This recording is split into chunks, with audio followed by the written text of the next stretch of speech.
Hi, it's Anna from the Heartbeat Hive. Today I want to talk about novelty and variety as conditions for flow, also known as flow triggers.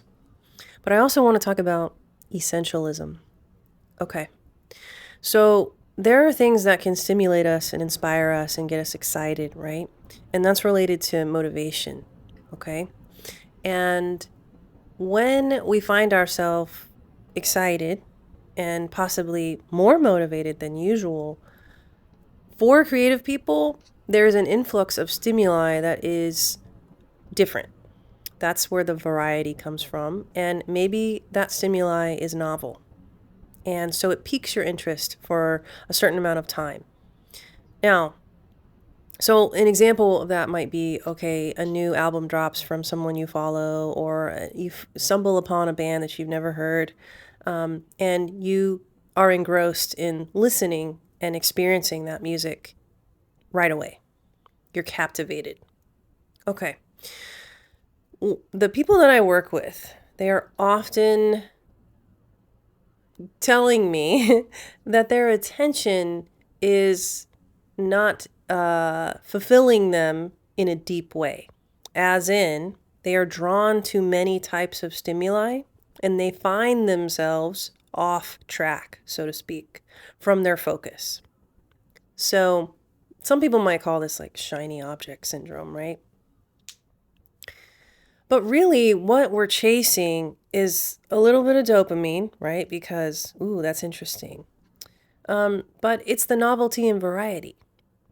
Those things are meant to be in our lives. We are meant to notice certain things. And what you have to decide for yourself is when those things come up that are novel and are variable and that pique your interest for however much time, is discerning.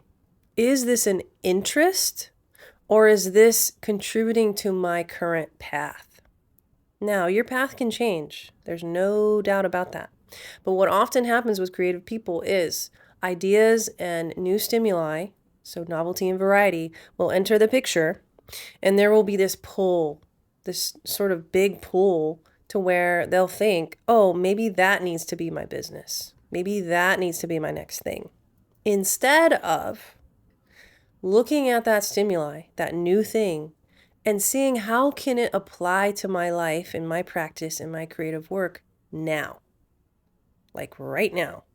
Take whatever that stimuli is, that novel thing, and remove it from the context that you found it, and then see how it fits into your creative practice. This is one of my favorite things to do.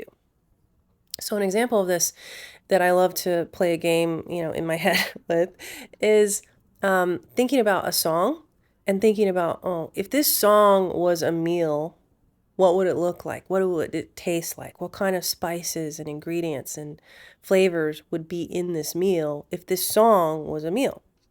And I also do it for drinks as well. That's just my way of really appreciating a diversification of stimuli, the novelty, the variety of life, the textures of life, but staying focused on my own path. So I can consume without going off and trying to recreate those things. I can consume that new stimuli and apply it to the context of my work. This is something that takes discipline, though. So here's a question for those of you who are like, that's not me. Let's think about people on their computer. Maybe this is you right now. How many tabs do you have open? How many tabs do you have open right now? And let's say you don't have many tabs open. Go to your bookmarks. How many bookmarks have you bookmarked and never looked at again? This is just in one example, and we all do it because we're interested for a moment, and we want to go back to it later. But what happens is that we have to manage our time. And eventually there's too many ideas for us to execute or follow through on or go deeper with. So I'm encouraging you to go deeper with the interests and subjects and practices that you already have and that you've noticed have repeated in your life. So another example is as a productivity person, optimal performance person, in this space as a coach, I get asked a lot, have you read this book or this productivity book or seen this or, follow this person? And I'm really glad those people exist and those books exist, but no, I haven't. I haven't read those. Why? I am still implementing books from years ago that I read.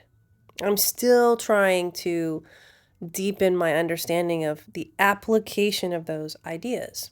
Now, are those ideas outdated? I mean, maybe. But if they're still interesting to me enough to apply to my life and get really good at, then they must have some value to me. So I don't overconsume productivity books. I don't really enjoy that. And I'm very careful about the information that comes in to my brain. And that takes a discipline of discerning between noise and valuable information and being in the exploration phase versus the work phase of when I'm not looking at new stimuli, not really paying attention to novelty and variety because I'm looking for those things inside of my work. I'm looking to create those things from within, not from the outside. So I hope this is making sense.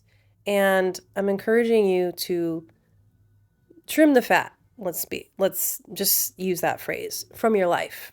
If you feel like, you know what, every time I open this app, I get lost and there's just a lot of time and what I come out of it with isn't really fulfilling. Sometimes we can, be very inspired when we scroll and see other artists working and this sort of thing, or listen to new music, or go to a gallery. All of those things are very enriching if we decide that they are. But sometimes they're not. They're more stimuli and more information than we currently have the capacity for. So in these times, for me, I actually remove a lot of stimuli. I make rules where I'm like, no Netflix this week. No, scrolling past a certain point or set a timer or whatever it is, because I know that I haven't made the progress that I would like in my creative practice. So I have to be the person who says the rule. No one else is going to do it for you unless, you're a young person like at home with parents. But as adults, it's our job to do that. So I'm encouraging you to discover and be inspired by your own work. And that can also be you looking back at how much progress you have made, how much better you are at something, how you've realized certain things, how you've changed and evolved and grown as a person and as an artist. If you give yourself that time, I'm willing to bet that you will find those things and realize those things and be satisfied with the reflection time. Give that to yourself instead of looking to the outside. All right, so that's it for today. I hope this has been helpful. I hope that you are able to kind of consider your own essentialism. What is essential to my life? What is important in my creative practice? What are the things in my environment that help me be more productive? And what things are distracting in my life, whether it's my environment, people, media, bedtimes, whatever. Maybe sometimes friends, they're just not seeing that you want to focus on your own potential and your own goals and supporting you in that. I'm always here for you. You can definitely comment and send me a DM, whatever the case is. If you're interested in private coaching, the information is in my bio link or somewhere in the description below. All right, I will talk to you very soon.